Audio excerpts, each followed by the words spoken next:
ho tafaverina amin'loha ny fiainanao.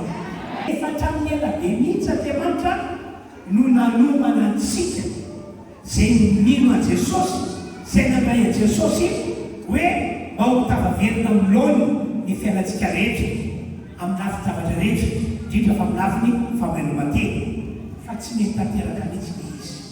Ary isan'ny tena tsy mahatanteraka azy a, le finoana mihitsy no tsy mety miketraka.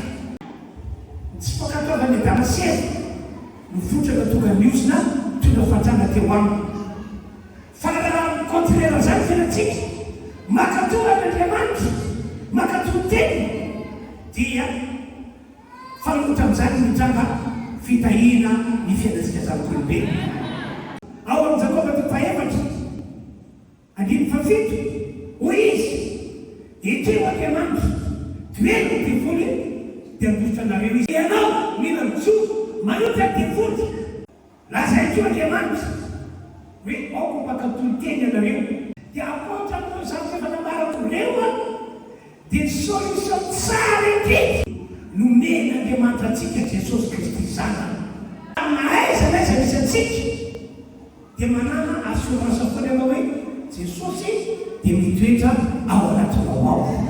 Eny ka isy zavatra lehibe sy makaka ao ataon'Andriamanitra atoato. Ianao zay mandeha zao afatra izao mijoroa misanina mino zay tenin'Andriamanitra. Satria mino anao, tokava aminao rak'izay volao azy.